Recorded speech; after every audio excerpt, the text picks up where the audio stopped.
Lesson 15, we really continue where we were in Lesson 14. Lesson 14, remember, was the first aorist, or the regular aorist.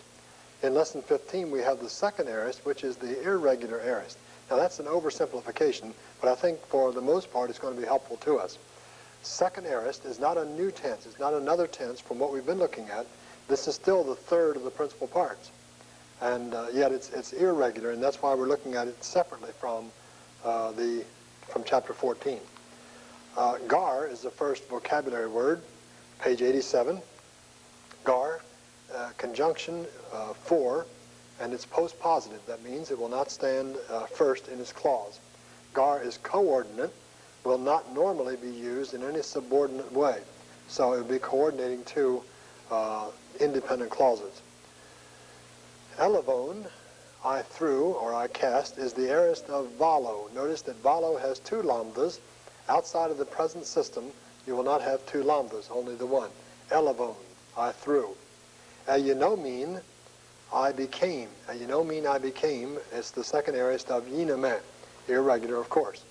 Ethon, I saw, is the second aorist of vlepo, second aorist of orao. Machen says vlepo may be the source of ethon. I think rather orao. The aorist of vlepo is evlepsa, so the first aorist. So I take ethon to be the second aorist of orao. Epon is the second aorist of lego. Now you'll see those two look very much alike. Ethon, I saw, and epon, I said. Now probably if you look at the two lines there, ethon, I saw, has one D, the delta. Epon, I said, has one D in the word said. You must have one D. You may not have more than one. So if you said ethon, I said, that would be two Ds. One in the Greek word, one in the English word. If you said epon, I saw, you'd have neither D. So that wouldn't be right. So ethon, I saw, epon, I said, second aorist of lego. Elevon, I took, is the second aorist of lambano. Egagon, I led, second aorist of ago. Ilthon, I came or I went, second aorist of erkame. Inenka, I bore or I brought, is the first aorist of pharaoh, very irregular.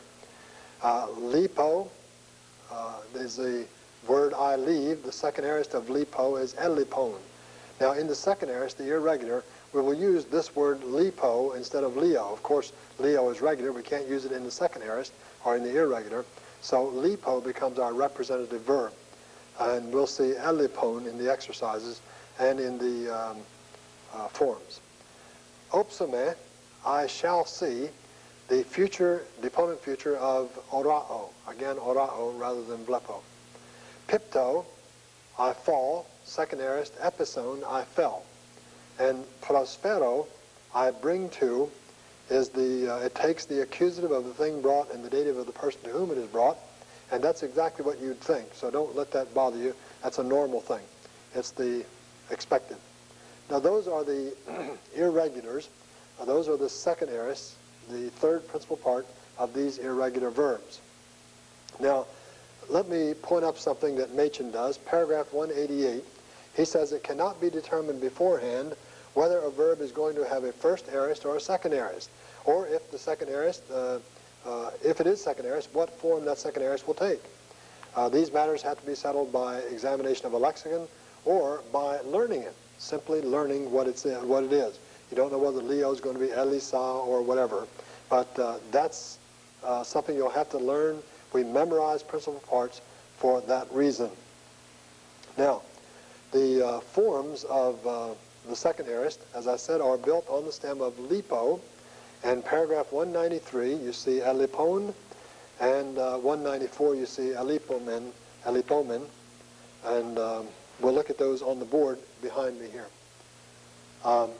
Elipon, notice this is a very regular, the very same as we've had before in the imperfects.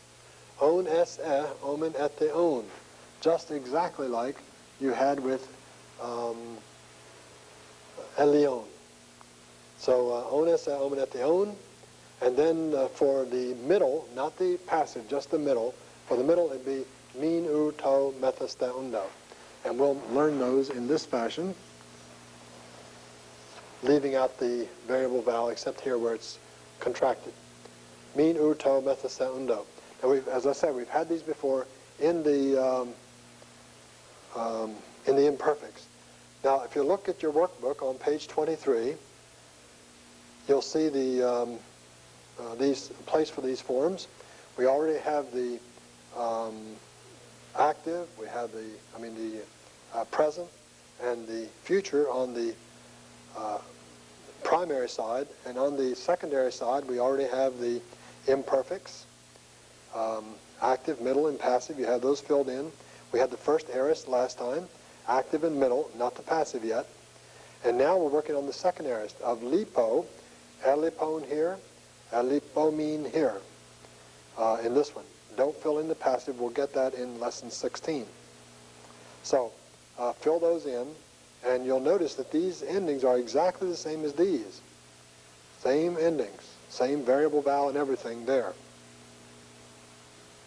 Now, you'll need to fill the principal parts in, and you'll need to fill in the characteristics, so let me give you those here on the board. The characteristics, this is on page 24, and then add omine.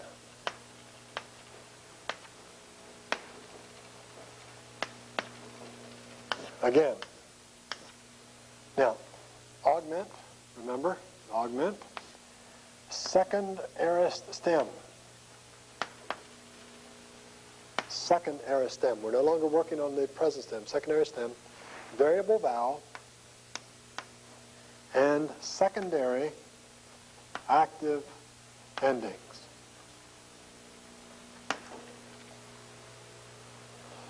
And then this one. Again, this is the middle now, not the passive, just the middle. Augment, second aorist stem,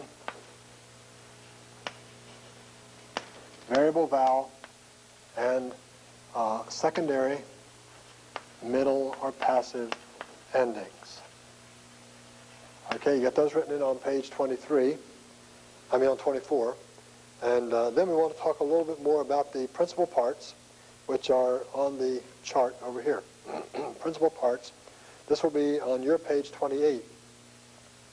You see the forms here. We already had this up before, and now we can see better the irregular verbs. We have the present, eunomē, future, eunisomē, aorist, active, eunomene.